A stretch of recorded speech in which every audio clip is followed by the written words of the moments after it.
On Tuesday, the New York Knicks introduced their big free agent acquisition of the offseason, point guard Jalen Brunson. However, there was no press allowed at the introductory press conference, so that means New York Post sports reporter Zach Braziller, he was not there, but he's here with me now to talk some Knicks hoops. Zach, how you doing, man?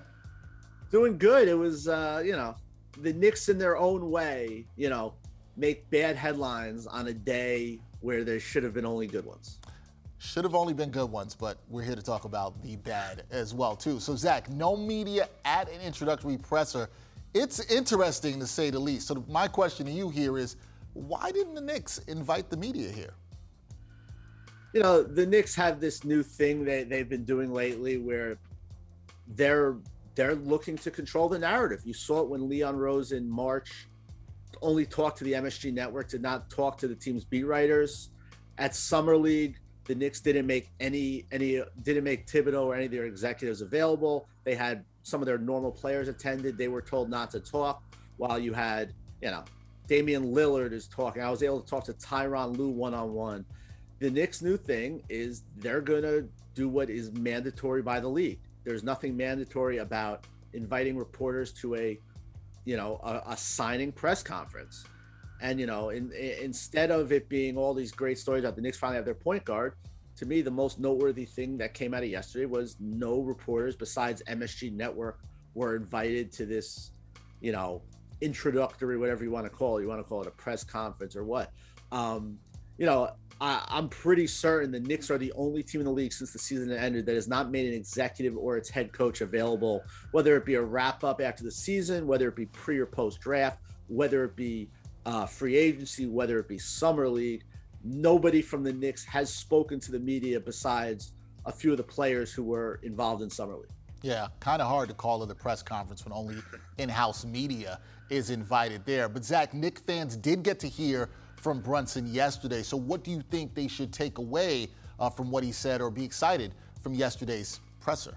I think you should be excited that the Knicks have a point guard. I mean, this is a position that has been just a huge hole for what feels like forever. You want to go back to Derek Harper. You want to count Stephon Marbury. But the Knicks have not had that guy. And, Brunson is coming off a fantastic year. He was terrific in the playoffs.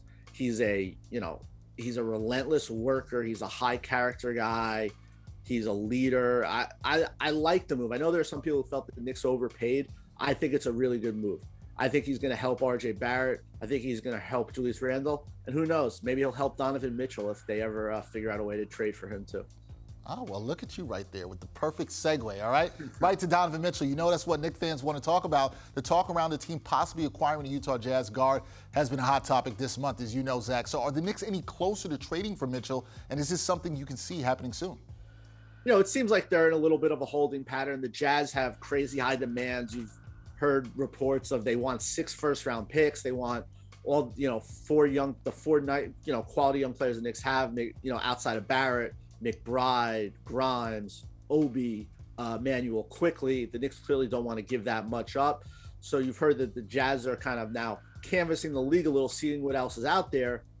But the Knicks clearly are the team that wants to make it happen. The Knicks have the assets. When you think about the 11 first-round picks over the next 7 years, I think it will eventually happen. I think it might take some time. The Jazz have to lower their demands a little. The Knicks probably have to raise their offer a bit. But I think something like 4 or 5 first-round picks, maybe 2 of those 4 players I just mentioned, to me would be fair for both sides. But I do think it's going to happen. The Jazz are clearly rebuilding. They're clearly looking to start over. Next year's top of the draft is fantastic. They traded Rudy Gobert. They traded Royce O'Neal. There are other veterans that they're probably going to trade.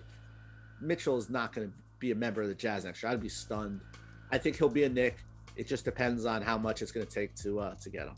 And the question will be, if he is a Knick, will they have an introductory press conference for him with media involved? Who knows? Nobody knows. That is Zach Braziller, New York Post sports reporter, doing a great job covering the Knicks.